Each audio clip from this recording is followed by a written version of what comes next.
This is the Dane Moore NBA podcast. We're brought to you by Prize Picks, coming at you Thursday morning. It's June 20th, and we are less than a week away from the NBA draft and about a week and a half away from the beginning of free agency. So it's time for us to turn the focus on this show into off-season mode. It's time to start, asking questions about what this team might do in the offseason, how it might change, what are the different options, all those sort of different things. I got Kyle Theige here with me for this one. Kyle, what are we getting into today? Well, I finally achieved a milestone. I have basically watched Game 7 Wolves Nuggets, like the Zapruder film. So I kind of know now where all the shots are coming from. But that was not worded well. But I've watched the game enough that it's like, okay, I think the season is over now for me. Let's transition into a little off-season primer. We did one of these last year. I've been kind of bugging you about doing something like this, and you keep telling me it's going to be a different type of offseason. I think we should explain why. Mm-hmm. And part of it is because we're doing an offseason primer on June 20th. Right. Yeah, that's very different. And we used to do these about April 22nd. So and like 7 of them. Yeah, like part 7. Here's how we get into Naz Reid's personal life. So yeah, I think I came up with some fun questions that I think we can just use as a baseline, and then we can kind of go anywhere. But I really think like today, first day of summer, congratulations to everyone, that now we're really into like, okay, what's going to go on in this draft? I know you're going to have some draft people on, and what do the Wolves have to spend, or what do they not have to spend, and how does ownership come into all this? So exciting summer, different summer, and I think we should kick it off today. Yeah, just quickly, today's show is brought to you by Prize Picks. PrizePicks.com or the Prize Picks app is where you can play. You can use promo code Dane for a $100 sign-up bonus for WNBA, baseball, whatever. They got a whole bunch of stuff up on there. And we're also brought to you by Autograph, all in one place for you to get your team-specific content. You can go to the Timberwolves community there, read all of the traded cat articles that you want, or this trade or that trade. I saw some articles about like the mid-level exception. I'm like, dude, what are we talking about? They do not have the mid-level exception. But anyways, if you want to read just everything Wolves videos, this show is in their Autograph app. You can download that for free at the App Store, Google Play Store. Use referral code Dane Moore at Autograph to let them know that you came from us. Kyle, you have some questions for us to get into, but I just want to kind of do a basic setup for sure. Of the off season, because there's not a lot to it. It's, since I've been doing this, easily the most straightforward off season for the Wolves that I've ever seen, just because the team is so definitively expensive that it makes it straightforward. It removes a lot of the cap space to calculate, or how to use the mid-level exception. Which one of the mid-level exceptions to use? None. They don't have cap space. They don't have a mid-level exception to use. They have no luxury tax line to duck. They've exceeded in salary all the levels that allow you to even think about those sort of things.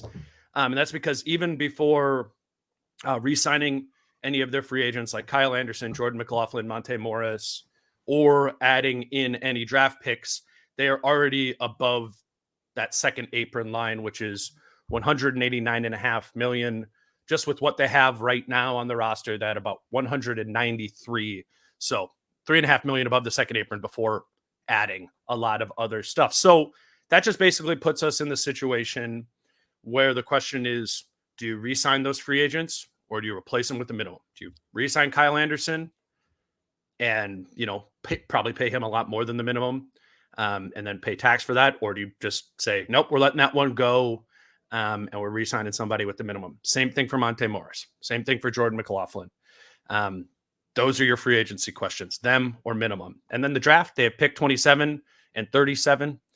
That's pretty straightforward there too. I mean, you can talk about what does 27 plus 37 get you in a trade to move up. But those are really the only questions, is like trade-related things, which we can't really prime people for, right? Because we don't know what the trade value is of 27, 37, Karl Anthony Towns, Jaden McDaniels, Naz Reid, Rudy Gobert. Like, we don't really know those things. And I'm not saying that like we can't eventually have conversations about those, but typically when we approach the offseason, right, we're like, okay, this is what the cap space is, or this is the space they have to work with below the tax.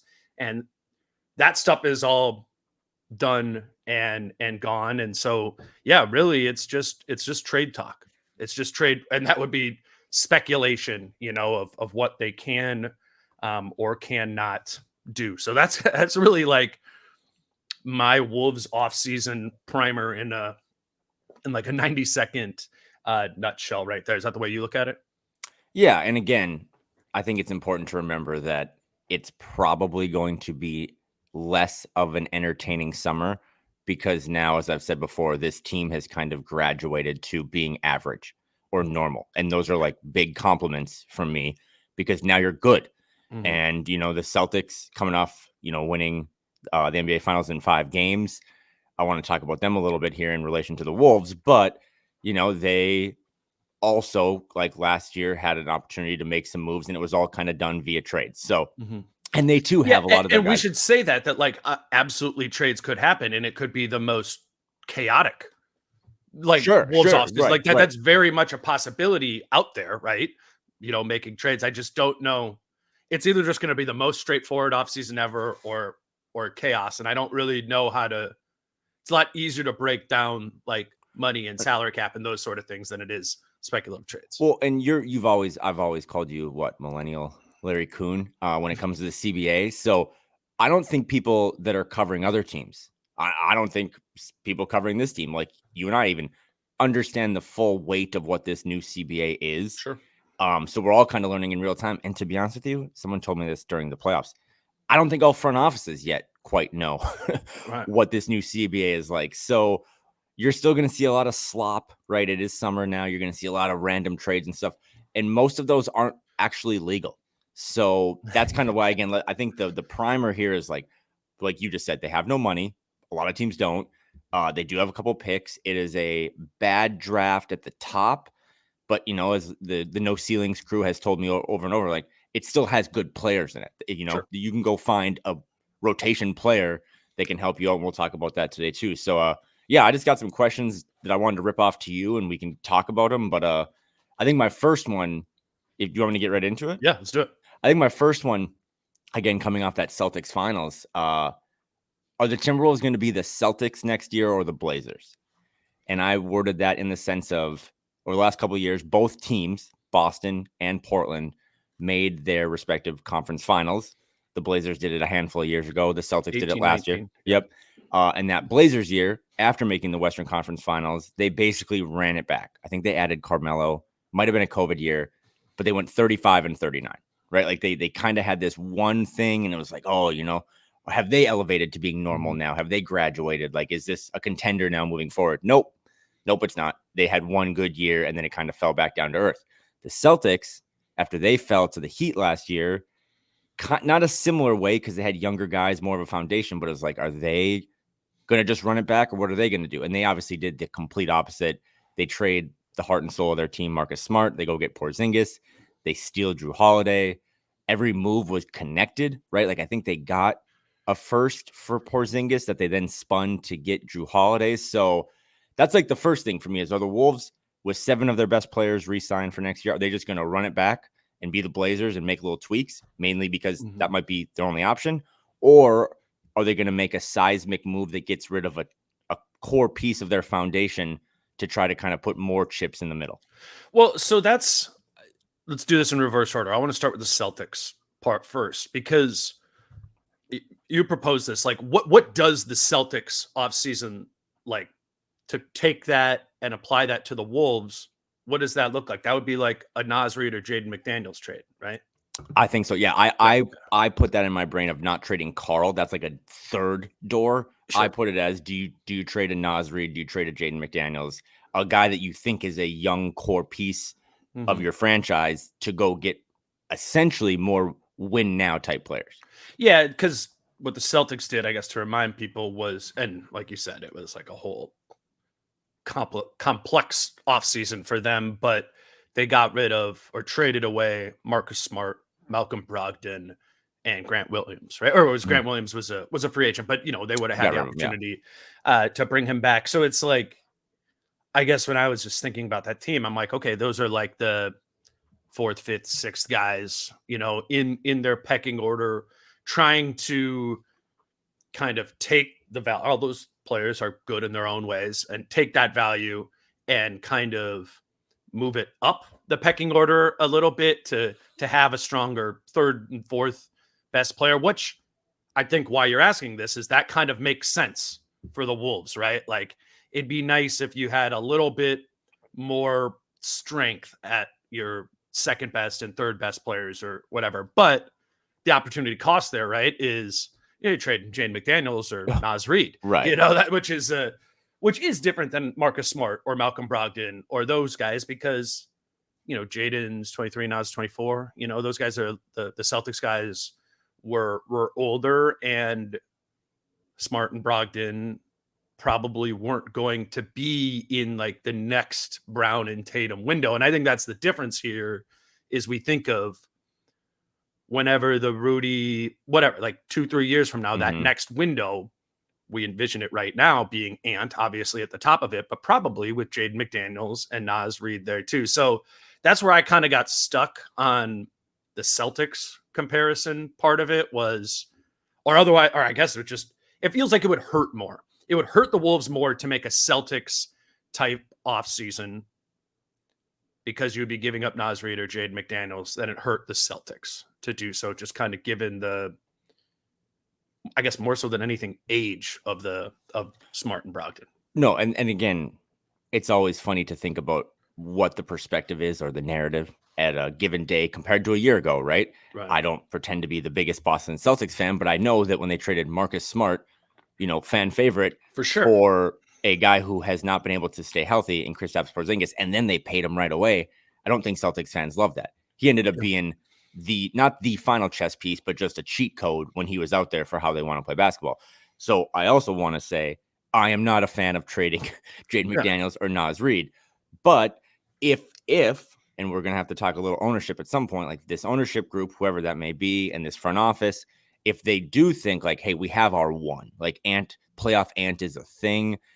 We think Carl played more good playoff games than bad playoff games. I mean, again, Jaden has his moments in the Western Conference Finals, played a lot of good defense, but offensively, it never popped in those first two series. I thought Naz had a couple bad series as well.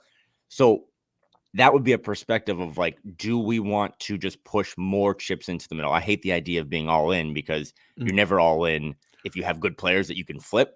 But do you want to put more chips in the middle? And I thought that's what Boston did compared to what the Blazers did. And that was essentially just see you guys in October. Same guys. Yeah. So let's talk about the Blazers one. Like, as when I was thinking, you sent this to me yesterday, I was like, okay, so 2016 was like that big Blazers summer, right? It was the like Allen Crabbe cap spike. Yeah. Yeah. And so think about that. So that would have been going into the 16-17 season, right? So call that year one of Rudy. And then year two, like they're still kind of figuring it. 17-18, that team is getting better. And then 18-19, they go to the conference finals as what you're talking about there. Kind of like, and they beat Denver. They actually beat Denver in the semis that year too, in 7 games, I think. And then it was just kind of like got to the point of we did 3 years. We got really expensive. We went all in-ish in their own sort of way. And then sort of ran into a wall that led to Carmelo Anthony or whatever on a minimum contract. So there's like, there are some similarities to that of like putting your chips in, taking a couple of years to get, and the Wolves got there in year 2 of Rudy. Blazers got there in year 3 of whatever it is we're talking about here. But ultimately that set them back massively, right? Putting more of those chips in the middle end for 3 consecutive years made it so a couple more years down the line, after chasing their tail for a couple more times, they had to break it all up. And now they're the Blazers of today, which is like kind of the cycle of how things go in the NBA, right? Like you get a star player, Dame Lillard, Anthony Edwards, and you get to go for it for a while until maybe you've exhausted your resources, draft picks, cap space, all those sort of things to be able to continue to add around them. And you're just left at the point of like, okay, probably need to break this up. I think like the difference for me is it seemed more likely that the Blazers were going to get there, if I'm remembering correctly, in my head. Whereas maybe that's just outside perception. I'm sure a bunch of people who don't watch the Wolves often or are Blazers fans are like, okay, probably going to be a year or two more of this Wolves thing, and then something's going to need to break. Not trading Ant, but like kind of breaking it all down. So I don't know. I like the two examples because they both did go to the conference finals, and they both had to make some difficult decisions in their own ways. But the main difference, I think, is that the Wolves are kind of pot committed like the Blazers were, but have more talent. Whereas like the Celtics made these moves, didn't put as many of their assets in the middle, and still got there and won. Yeah. I mean, is it fair to compare anything to the Celtics right now? Like that's kind of like the gold standard in the league. Of course, they just won the finals. They're in a good spot moving forward, but maybe somewhere in the middle was kind of what I landed on there, which I don't know if that's a great answer. But well, and I should stress too, these are a lot of my ideas, so they're obviously a little dumber. But I also think that it's not like a fork in the road where it has to be you're either going to do the Celtics plan or you're going to do the Blazers plan. There's a lot of in between here. But I think those are two interesting kind of things to reflect on. I also think about like the Celtics, for example, last summer after they get bounced by the Heat, which they probably shouldn't have, but they used that as motivation not only to build their roster up, but then they signed Jaylen Brown to, at the time, right, the most expensive deal in the league, and he was instantly like overpaid, and he just decided to get better. Right. So there is some organic and we'll talk about player development, but there is just the opportunity too that guys that like Ant, who is now 500% more salary per year, he's getting a big pay raise, Carl, Jaden, that some of these guys just organically get better. But I just thought it was an interesting. What do you think about the Carl getting better part? Well, like in similar to Brown, because I think he could. I think he can do it. Yeah, and I'm going to sound like an apologist. This is what we talked about 48 hours ago, right? Like, start to find things. Carl has sacrificed a lot and been a sponge, and I'll do whatever, and that's cool because it cleared up a lot of the empty stats narrative and stuff. But now I want him to have like 3 or 4 things on a night that's like, those are Carl's, right? Like those are the things Carl gets to do, and one of them is shoot 8 threes a game, whether they're from the corner or whatever. But I don't. He can't get better. Like he is at his prime. Like he's not still athletically improving and those sort of things. But what we talk about all the time, I've been talking about for the last 2 years, is like there are like adjustments within Carl's game that he could make to this roster, to himself, that improve him. He doesn't need to get necessarily better within his skill set. He just needs to use that skill set better. And we know, given that Carl has had 2 down years kind of in a row, statistically in comparison, like you said, as we ran through on Tuesday, like there probably is more room for Carl to get better or more effective or productive or impactful without necessarily being like a quote unquote growing and getting better player in maybe the way Jaylen Brown was. I'm also curious because I saw some comments about our Rudy conversation a couple days ago, where you want Rudy to develop a little more of a mid-range game, or not a mid-range game, but that 7-foot kind of space. And I saw someone be like, he's 31. You're not going to get better at 31. And now I know I'm slippery sloping here with a comp to LeBron James, but I think LeBron has played 21 years in the league. Do you know what his best season was from 3? Last year, at 39. Now, am I comping LeBron and Rudy? No, but I'm just saying for Carl to be 27, 28 and to not just organically get better. I mean, I think after the break, we're just getting smarter. Yeah, it just takes us right into player development, because I think the idea is the young guys haven't developed, but goddamn, I mean, Ant's all NBA, Jaden's all defense, Nas a 6-man of the year. Like, I think this organization has become pretty good at guys just getting better every offseason, and that might be a way to kind of thread the needle between what the Celtics did last summer and what the Blazers did a couple summers ago. Let's grab our first break here. We can keep going on this. Today's show is brought to you by Falling Knife Brewing Company, and Falling Knife is having a Pride Month bash this Saturday at Falling Knife, and part of the event is called Noche de los Exoticos, which is a wrestling event outside there at Falling Knife, kind of where a lot of you who went to the games and they had the TV truck out there. There is going to be luchadors. Am I saying that word right? Are the masked wrestlers from Mexico? They're flying in some international superstars, and that is going to be going on at 2:00 this Saturday, June June 22nd. And in addition to the queer wrestling, there will be a queer curated market with vendors selling jewelry, vintage finds, handcrafted pottery, whole bunch of stuff. So head over to Falling Knife for Noche de los Exoticos this Saturday, June 22nd. Again, starts at 2 p.m. And then you can also head over to Falling Knife the following week for the draft on Wednesday and Thursday, because I know that those guys are huge draft fans. You know that the second round starts at 3 p.m. Central Time on that Friday, Thursday. Yeah, so 1 p.m. out there for you. Oh no! Yeah, I didn't know that. I have a flight on Thursday night to a wedding, and I was like, oh, I'm gonna miss the draft. It's like a 9 o'clock flight. I'm like, nope. 3 p.m. start time. They should do a slow draft like I've done in one of my fantasy leagues where it's all the 30 GMs are on an email, but we all have like a link to it. And then it's just like Raphael Stone is drafting a guy on a Tuesday, and then you have 48 hours. Today's show is also brought to you by Adriana Lonick and Coldwell Banker. We've been telling you guys about, and I know there's some of you out there right now who are thinking about buying or selling your home. And if that is the case, to get it done, you are going to need some help from a realtor. And I really would recommend for free, just setting up a consultation with Adriana. You could do that by going to the dancingrealtor.com.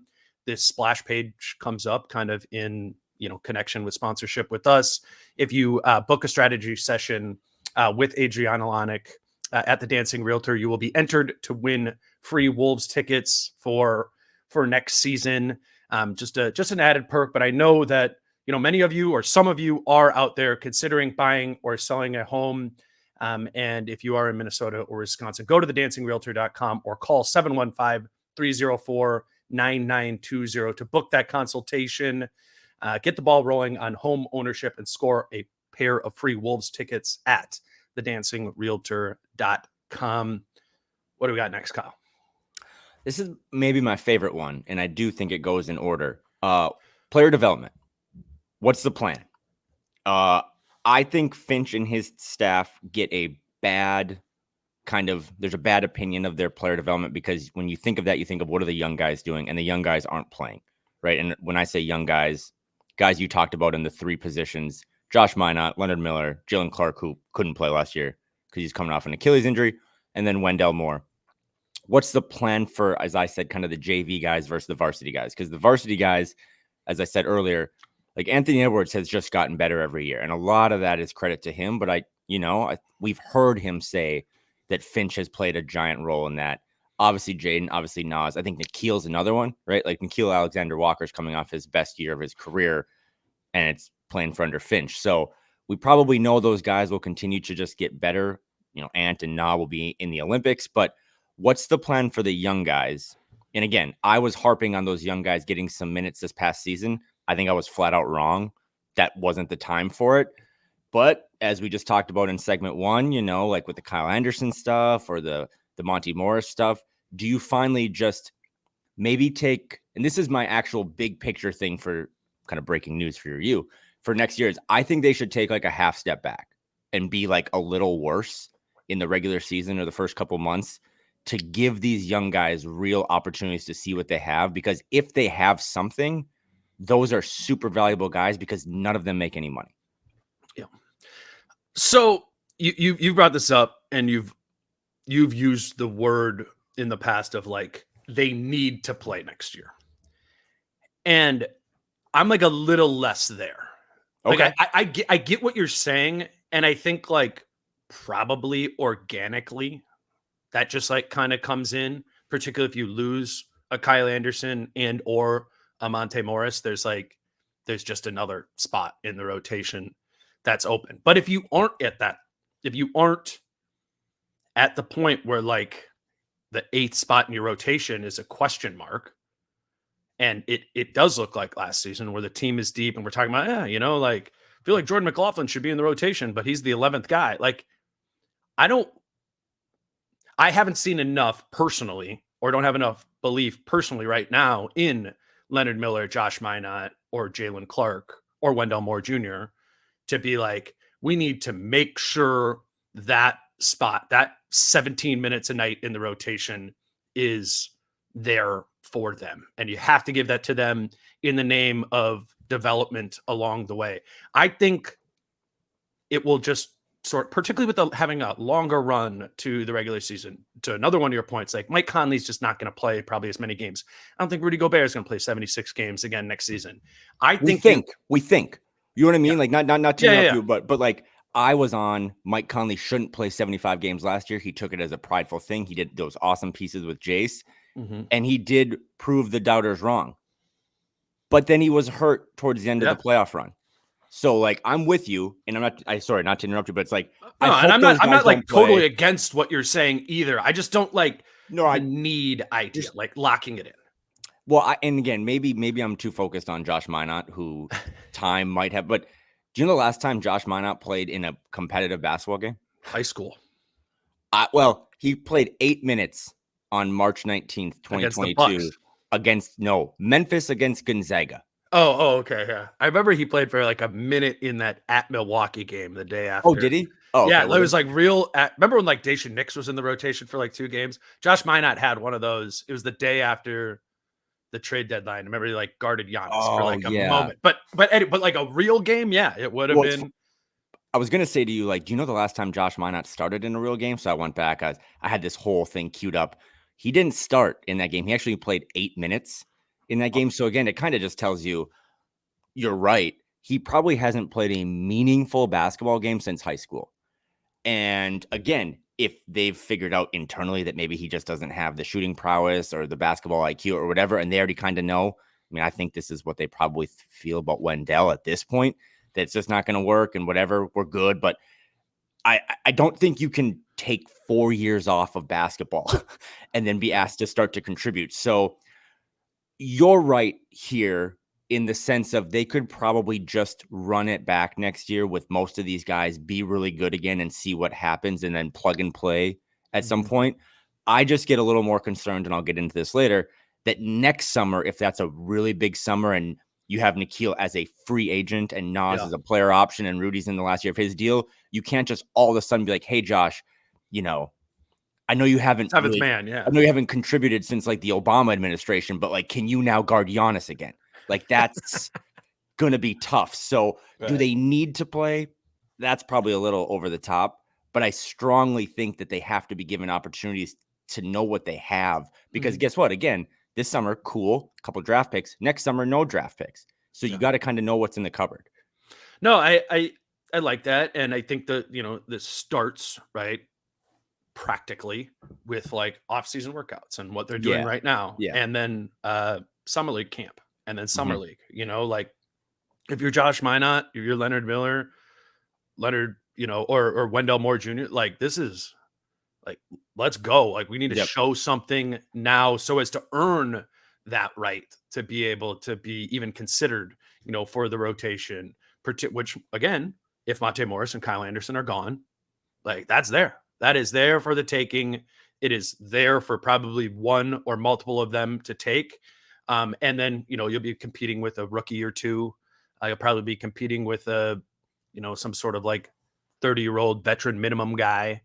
The Austin Rivers of 2 years ago, something along those lines, probably even a better minimum. They're probably going to have 1 or 2 minimum players on the team next year that are better than Austin Rivers was a couple years ago, right? Because they did just go to the conference final. So I am all for the idea that they should be in the competition for those end of rotation spots. Okay. And the reason, to your point, which I think when we've talked about this before too, it's like the Denver thing is a little scary.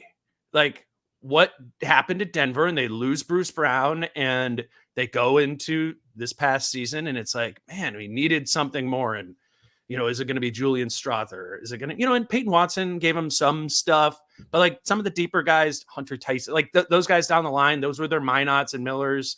And they just never got something from them that they didn't need. Denver needed that. And so that's why I'm kind of saying it's like, let's look at it multiple different ways. And I think this is one of those situations where you don't have to commit, but can have kind of multiple plans in place to have these young guys or new players coming in, fill rotation spots that even if they don't exist right now, will certainly exist 12 months from now.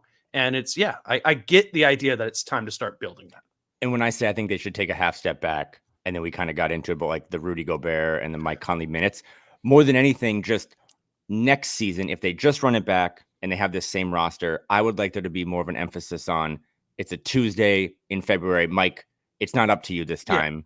Yeah. It's going to be Wendell or it's going to be Deshaun. Like just kind of force those guys in more, if nothing else, to just eat innings, right? So that when you get to April and May, because if you run it back, you think you're going to be playing basketball in May, hopefully June again, that you're trying to kind of preserve.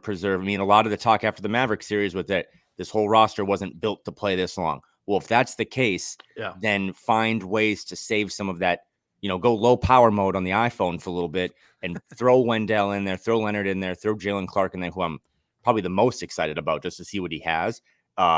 So yeah, that's kind of, and then that I think takes me into the draft. So I will ask you simply, question 3, what should the team focus on in the 2024 NBA draft?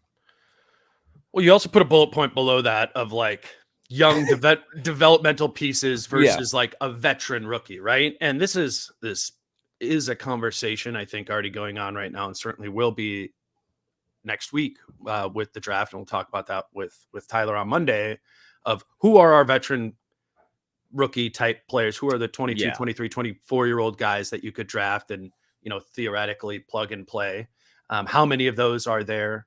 And then, kind of weighing that against the more developmental pieces, the 18, 19-year-olds, which I think is important to note, that's what they've been drafting.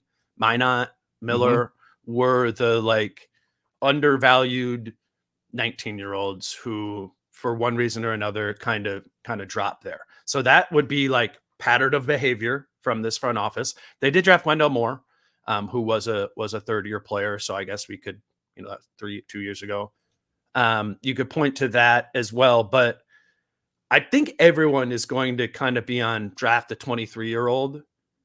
And I think I'm going to zag and say no. I'm not against it necessarily, but if the younger developmental pieces hold significantly more upside, I'm thinking about the value of that upside cashing, 3 years from now. That's about when it would happen, right? And that's when you're in this different window of the Wolves where you probably don't have all of Nikhil, Naz, and Rudy, right?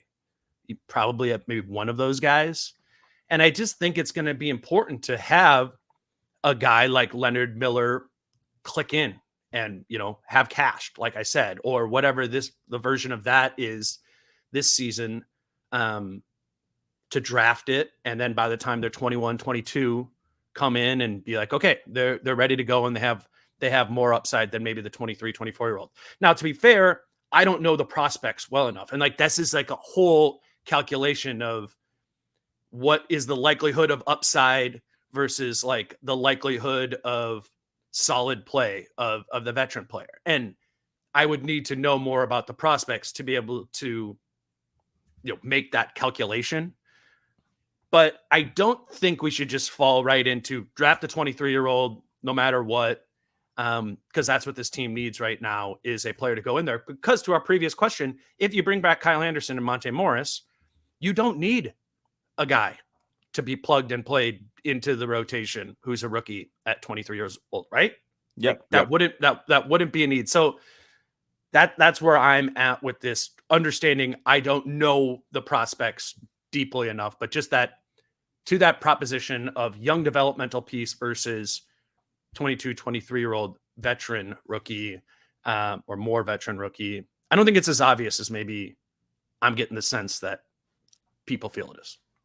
I know we've teased this before, but because he is one of my good friends, Tyler Metcalf from No Ceilings, I know you're having him on next week. I know people have been bugging you like, hey, can you do some draft pods? But again, back in the old days when this team was 20-62 and you and Wildeberg were doing these for 2 months, we haven't had as much time to prep. So Tyler is really smart about the draft and he'll throw out a ton of names. Can we vibe for a sec? I'm just curious. Yes. So I think athleticism is a underrated or a sneaky hole that this team has. I think they need more athletes. I know that sounds wild, but I think they need more athletes. I think they need more guys to put pressure on the rim. And I also think, and I know you agree, that they probably need a little more hoops IQ out there, right? And that's kind of why I said vet rookie, because it can, again, always be Mike and Rudy being the smartest guys out there. You got to give them time. You need Ant's learning on the fly. Jaden's learning. But if they draft another young developmental piece, I'm so petty, then one of the young developmental pieces on the roster already has to play, because the younger developmental piece is going to look up to him as like a mentor. I think about Naz Reid's little audio clip in the playoffs, sitting next to Leonard Miller, and Leonard Miller is just consuming everything Naz is saying. Right. You need to have, if I come in and I'm 18, 19 and I'm a developmental piece, I need to know that my development is going to lead to something. Mm-hmm. I need to have a carrot out there. I can't be, we might be getting close. This is just me saying it. I'm kind of going off of Britt's jokes. We might be getting close to the first ever minimum contract player demanding a trade in Josh Minot. Just being like, dude, I need to play basketball. So if you go get another young piece, which I totally am cool with, I think you also need to then show that if you develop and do things the right way, you're going to play.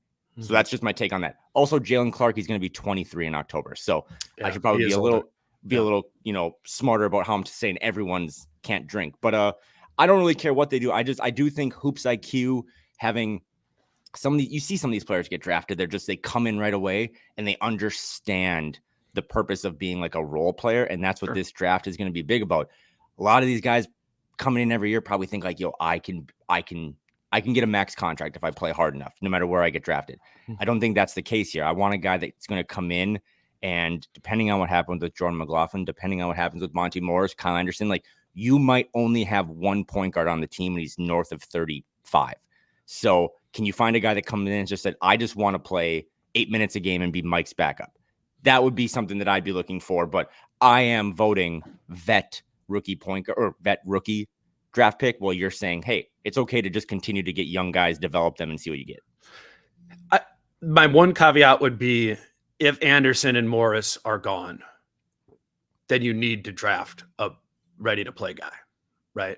Like, and that would be a need, because you literally, or like, because if Morris and Anderson are gone, then there are holes there, and that is going to be replaced by one of two things: minimum contracts, which cool, you could maybe like replace Monte Morris and what he did with the minimum point guard, but the draft would kind of be another area to be able to get that too. So I go much more to your side.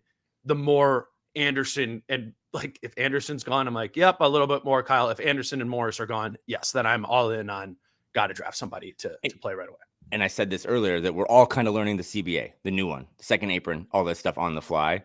But I do believe for the first time ever, since you said those two guys' names, Kyle Anderson and Monte Morris, the Wolves could be actively negotiating new deals with them, right? Because those are the Timberwolves free agents. That's different. This isn't a July 1st thing, because you said, well, if we know they're both out, then I would adjust my draft strategy. Maybe they could be signing those guys hypothetically today. Mm-hmm. No, absolutely. And that's a good, and they're at least in negotiation with those things.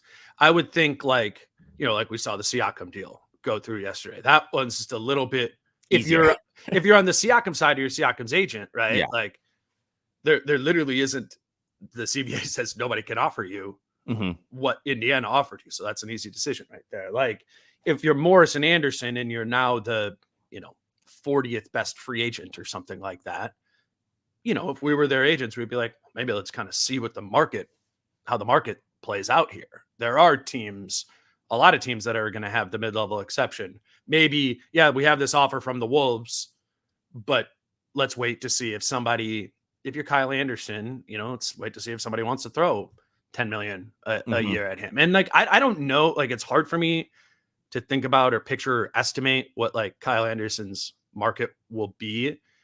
But I was thinking about, like, he didn't have a good year his last year in Memphis. And he signed a 2-year, $18 million contract. Now he's 29 then versus 31. And he didn't have a great year now either.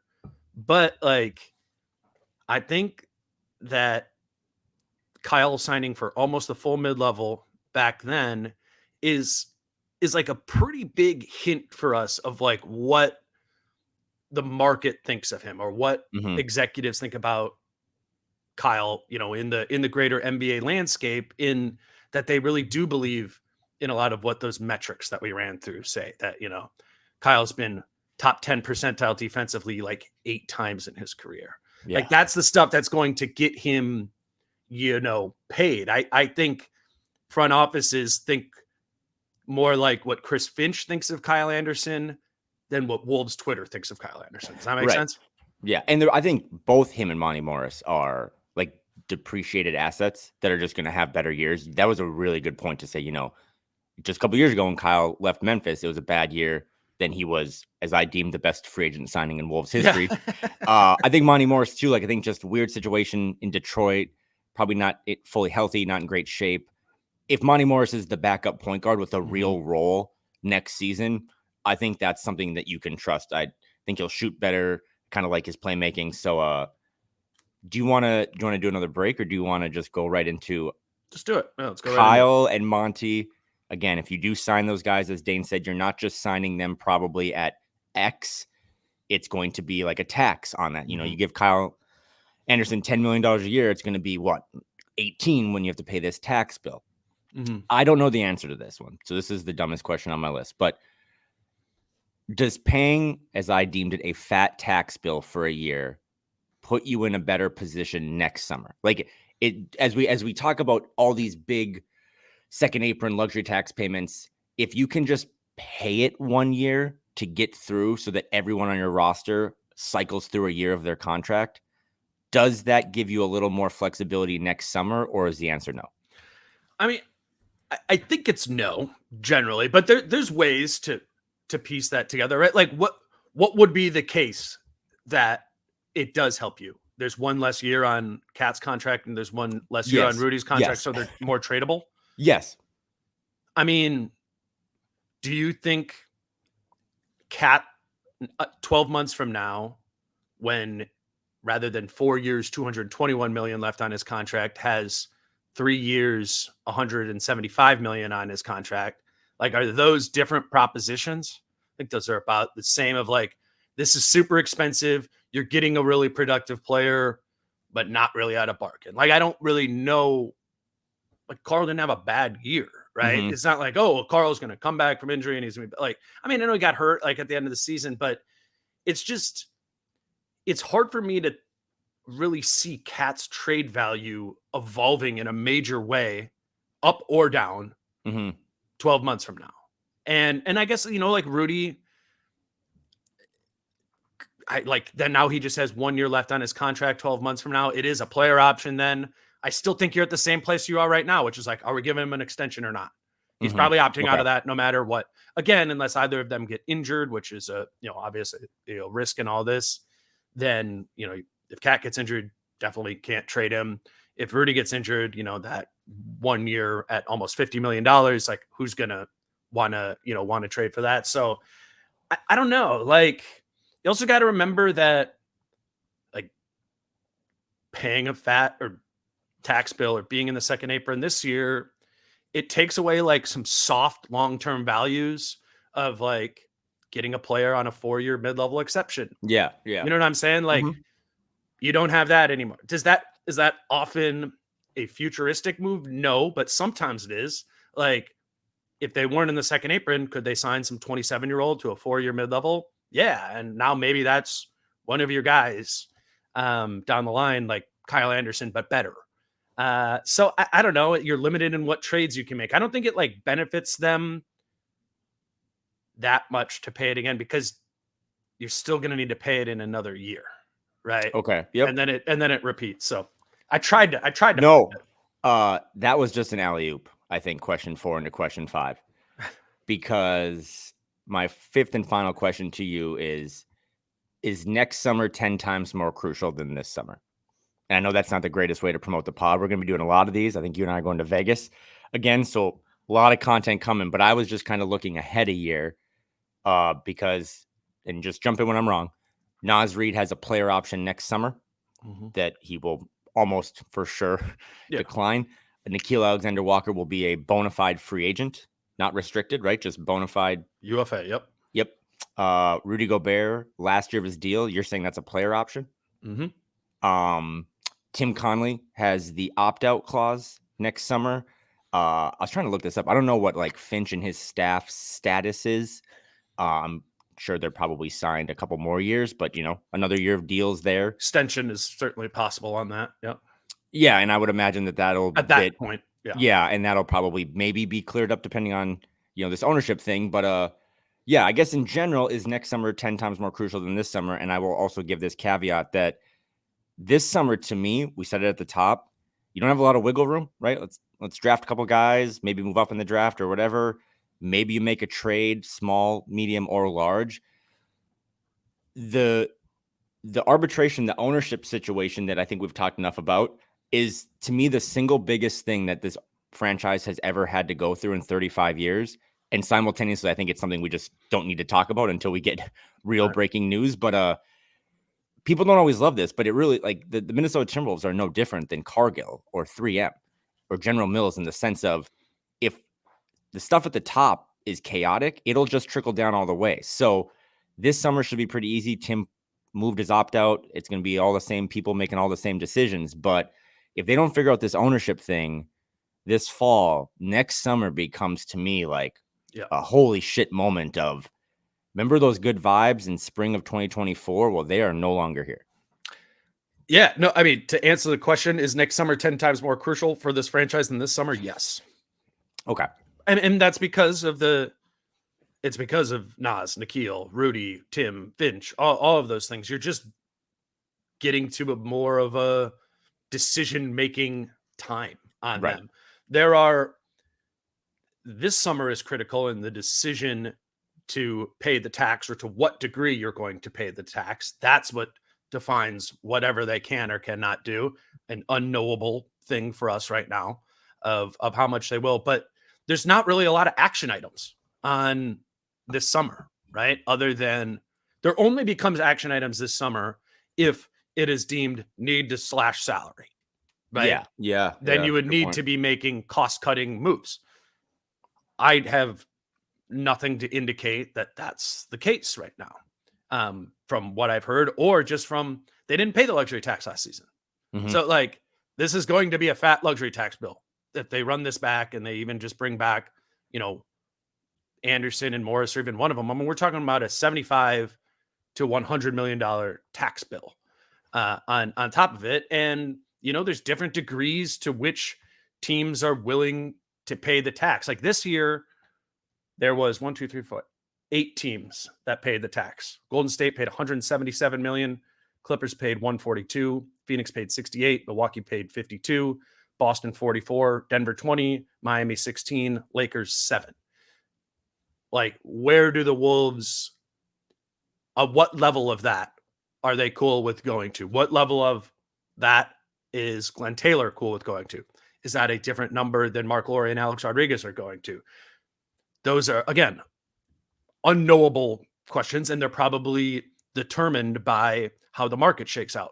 What is Anderson's market? What is Morris's market in terms of free agent dollars? What is Karl Anthony Towns' market in terms of trade value? Nas Reed, Jaden McDaniels, all these guys. Like, those things need to be better defined.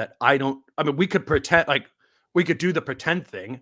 Like, oh, we know, like, you could trade Cat for that. Like, we just don't know those things. I don't think they do either. We need to get to that point of, the transaction cycle to be able to have better answers on this. This could be a huge summer, or it could be a very run it back again, straightforward summer. Next year has to be change.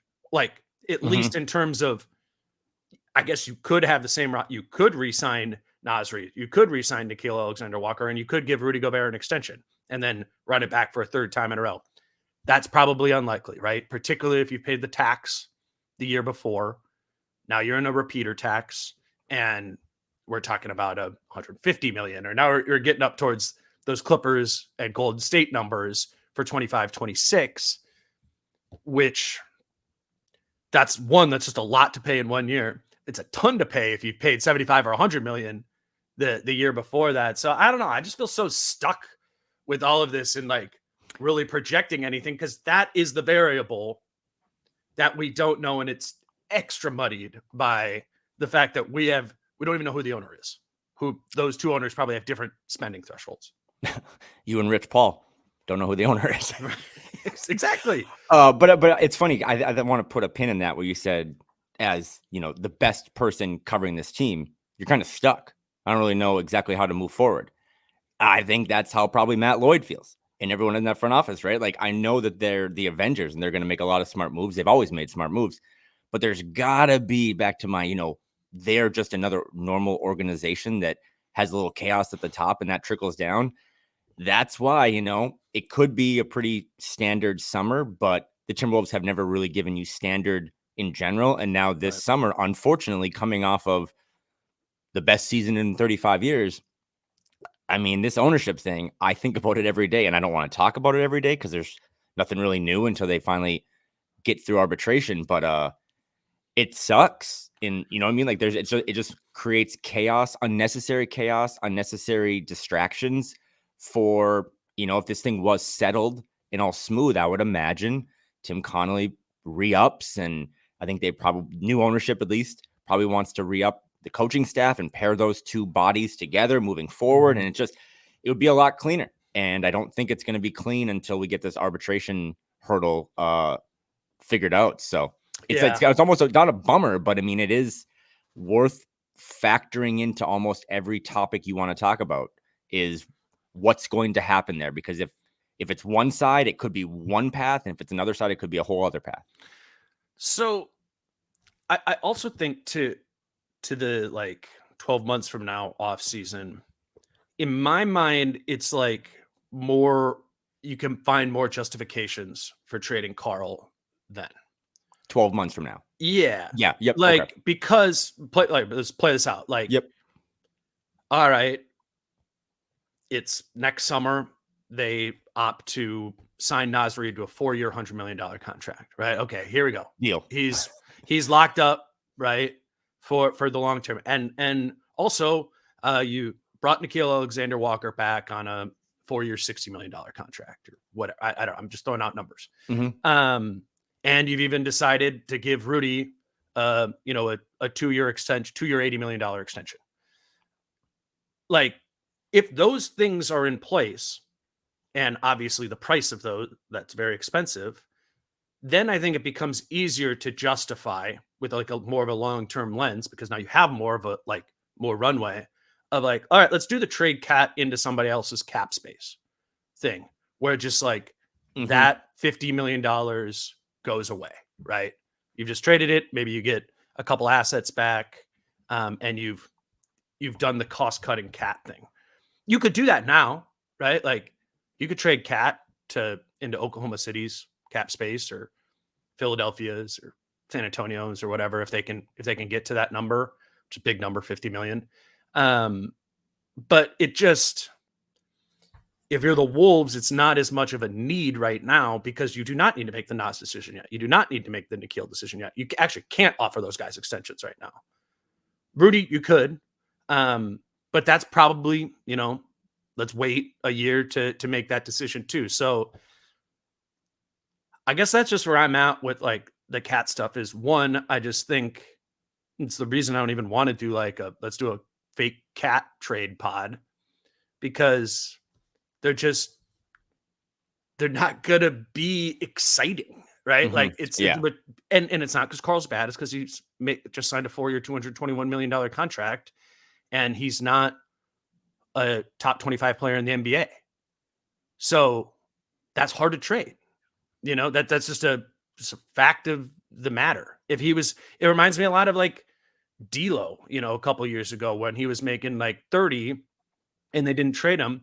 But if he was making 20, somebody said that, is if D'Lo was making 20, be very easy to trade him this summer. But because what was he at, 33 or something Mm-hmm. like that? It's just a different calculation. And it's the same thing with Cat. It's not that he's not worth 50 necessarily. It's just there's not a lot of value on top of that, because how many players have value on top of the Supermax? It's 8 guys, who you're yeah, Luka makes, or who's somebody who actually makes the Supermax up there, Giannis, right? Yeah. Giannis, if it was an open market, would get more than the supermax, right? Like if you could go if it was higher baseball, than that. yeah. Yeah, like it's hard though. Like very few players, the supermax is 35% of the cap, right? Very few players are quote unquote worth more than 35% of the cap. Cat's maybe around that range, but it's not value on top of that. So that's where my head goes of like, okay, you're not gonna be able to trade that for value or a lot of value. So you kind of need to create your own value, which would be retaining Naz Reid, would be retaining Nickeil Alexander-Walker, retaining Rudy Gobert, and maybe other players you have on your roster. That makes more sense to me. Yeah, and Tim Connolly, to your point there, because I think what you just said is kind of like build your own timeline. There's just no reason to do it right now. That has been one of Tim Connolly's MOs since he got here, right? Is doing things on his timeline, right? Like waiting until the last second to do the D'Lo trade, which was just an amazing trade. The Naz Reid stuff kind of up until the 11th hour, like back to the Kyle Anderson, Monty Morris stuff. Like they could sign him today. Mm-hmm. They don't need to, but I would imagine that that's on Tim's timeline of like, Right. I have until this date to kind of have this negotiation window with these two guys before it kind of open markets.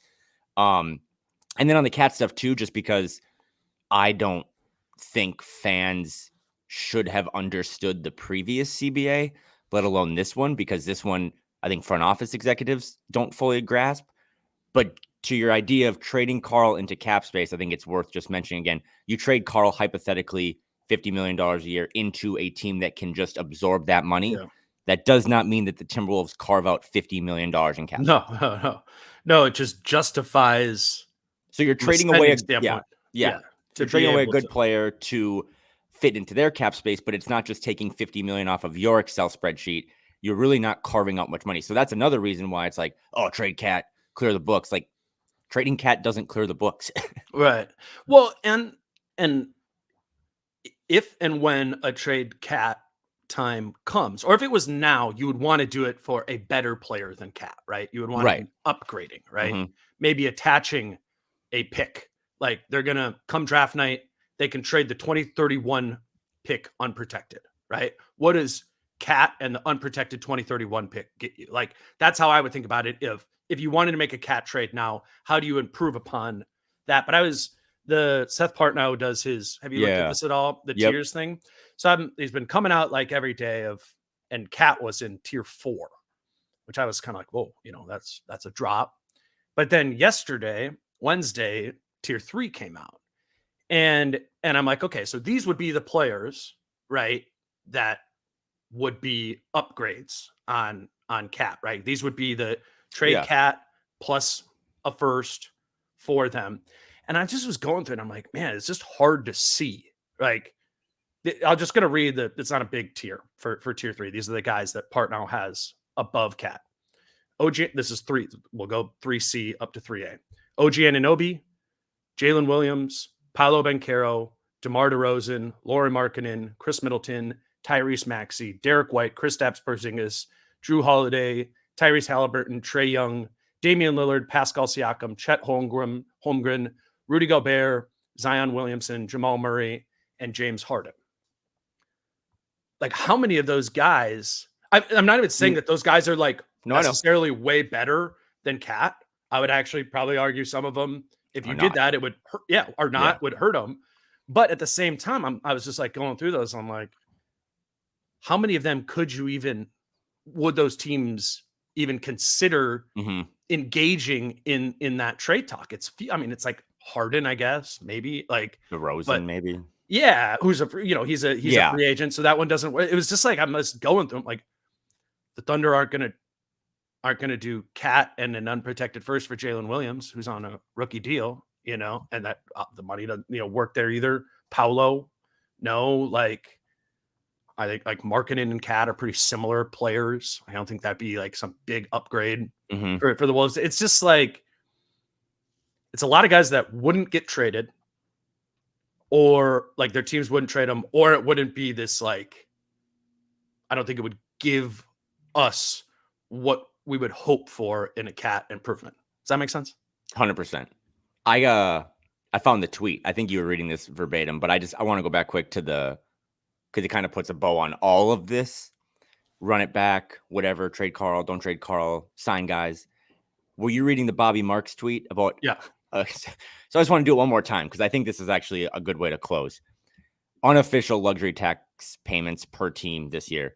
Golden State, 176 million. The Clippers, 142 million. That's just on top of what they paid in salaries. Like that is just a tax penalty. Phoenix, 68 million. Milwaukee, 52 million. And then Boston will kind of put a line there at 43 million. The 22 teams below the tax are projected to receive almost 12 million. So yeah, Dane has it up on the screen here. I think that's like everyone should star it because I think there's 14 different conversations I could have with you on this one. Right. But when I look at the top, and I'm going to be done talking about ownership stuff after today until Michael Bloomberg calls and says we're good. But like Golden State has a new arena and they print money with that new arena. The LA Clippers have a new arena and they will be printing money on the wall in that new arena. Phoenix has a new owner that by all accounts just has more money. The Bucks had a new arena. Boston has really good ownership. And then Denver, Miami, and the Lakers. Those are just teams that have contending teams that, we don't even know. The Lakers might be broke boys, but that ties into this ownership stuff because, I know one group has laid out a vision for what a new stadium could look like, where the other group is like, hey, I think Target Center is good enough. And you're not making money on that.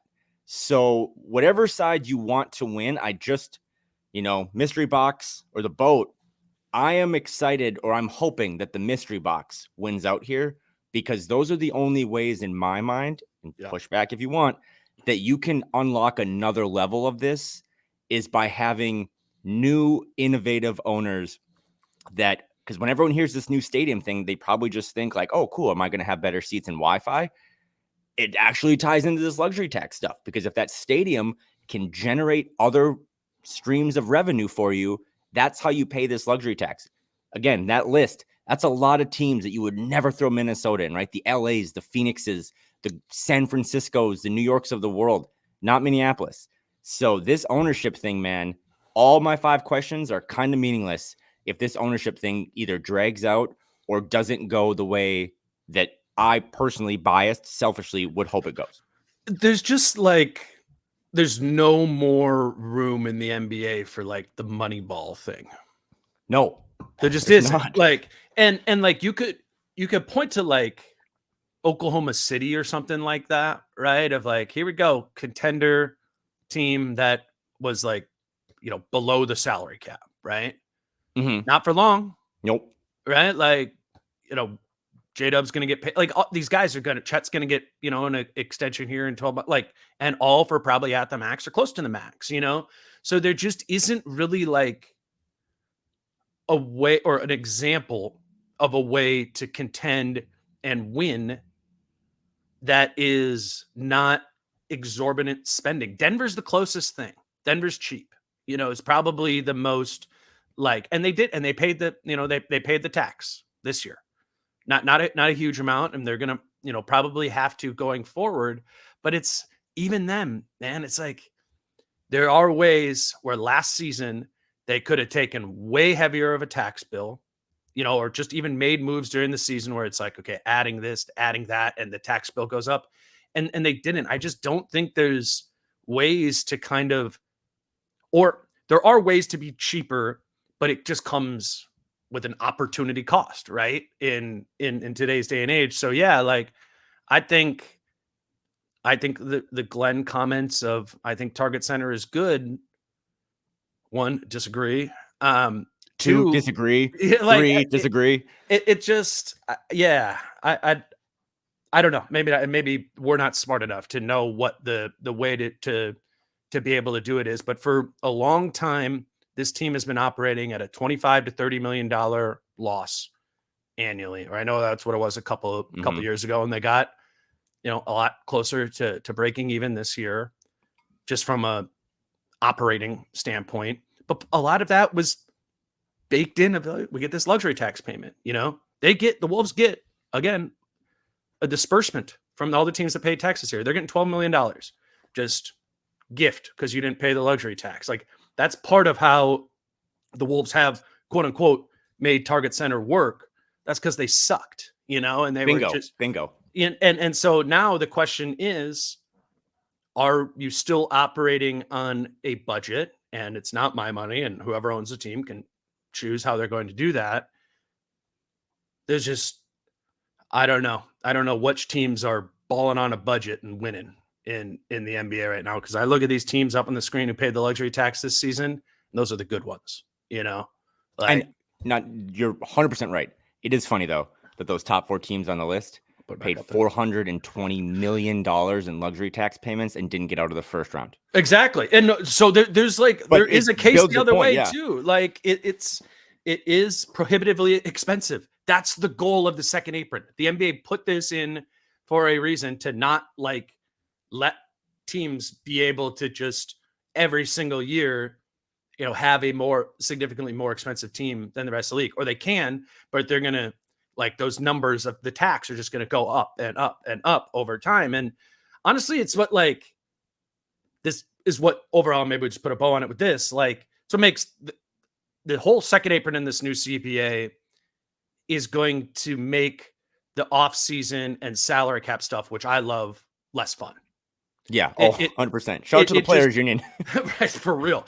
It's just like, it's going to be significantly less about mechanics of like, how do we fold this mid-level exception in without, the stuff we've been talking about since we've started doing this, when we did and it's all going to come down to an unknowable number, which is ownership's threshold for tax payments. That's very different than understanding how much cap space the team has, or how far they are below the luxury tax so they can use the mid-level and those sort of things. But this is, whatever. It's the land that the Wolves and every other good team live in now. And we need clarity. We need clarity to have a better off-season podcast. Holy, hour in. That's a shrapnel. No, I just, I think you said it well a couple minutes ago. They were able to kind of run a, whatever, mom and pop organization for a while because they were never good. And they, were 10 million in the red, and then you get 11 million on the tax. You kind of net out and everything's fine, and you're running a business. Now you're still running a business, a much more expensive business that's valued at twice what you thought. Well, that's an important thing too. The valuation is also justifies a little bit more spending, right? You would hope as a fan, you would hope, right? Yeah. $3 billion franchise, in my mind, for something that was sold for $1.5 billion a little over 2 years ago. And I say all of this, my bow, is that when you hear either side is willing to pay the tax, I think it's important to highlight what some of those tax payments look like. Because in the past, we're like, oh, well, Glenn paid the tax. It was like $11 million. It's like, now it's... His last time he paid the tax was for $690K. When was that? 2019-20. Oh. Okay. Where they accidentally paid the tax because person went over it at the trade deadline, and they couldn't get, or to start the season, they couldn't get back out of it because the season stopped. So they... And that's money that could have been used in urinals down below Target Center where everyone goes to bed. Anyway, I'm just saying the ownership stuff is going to play a big role in this, because you are no longer a mom and pop organization. You are a really successful, well-built franchise that has all levels, the coaching staff, the front office, the players. But as Boston shows, as all those other teams on the list show, it becomes expensive to be good.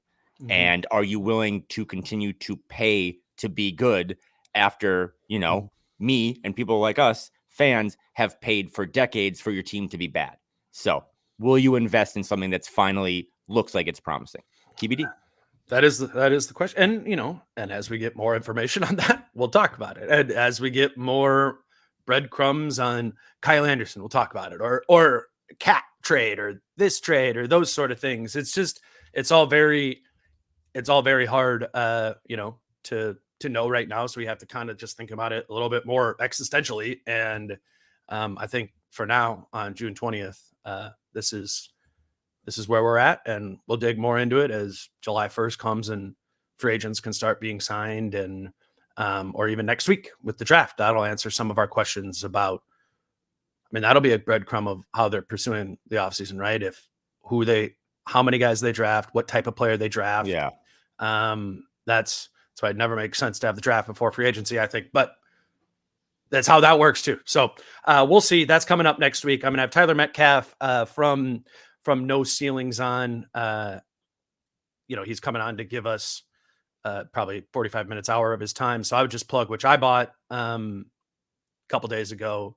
Like No Ceilings has a really good draft guide. It's just I have it like all downloaded on my, I'm taking a flight today, like downloaded on my iPad of like, okay, I'm just going to crush this on the plane. I'm through like the lottery guys. I'm going to go through, get more into the Wolves range. So No Ceilings, check that out. Tyler will be on Monday. He's worked for No Ceilings for a while. He also occasionally writes at Canis Hoopus. So he's like super plugged in on how where the Wolves are at too. So that'll be a fun conversation on Tuesday. And then we'll kind of move through into the draft next week. I just, for whoever's still listening, an hour and 10 minutes into this, I have a lot of like traveling stuff I'm doing. And so I'm sorry if it's not like the amount of draft content you're used to from us, or that maybe you want, or even with off-season stuff. I'm trying to navigate doing shows and stuff while Thursday, Friday, Saturday. I'm gone for the Hey, we went from Luka Doncic to Michael Bloomberg and now to Tyler Kolek. So let's just pivot our brains back. And again, once the draft kind of that puzzle piece fits itself, I know you and I and others are going to be doing pods. Again, the draft is 2 days this year. We'll do a lot of pods about that. We'll be in Vegas. It'll be a lot of pods coming up. But again, this is the first time we did an off-season primer. Usually it was 2 months earlier. So let's live a little bit. Happy first day of summer. Go kick it off. Listen to this over the weekend. Get to the lake. And we'll keep throwing pods at you in multiple of directions. Yes, sir. He's Kyle Theige. Follow him on Twitter at Kyle Theige. I'm Dane at DaneMooreMBA. Until I'll probably come out Monday night with Tyler. He's Kyle. I'm Dane. Peace out. How I'm feeling, man, I hope it never stop, yeah. Green and hot so you can find me in the crowd, yeah. Don't let standards ever bring you down, yeah.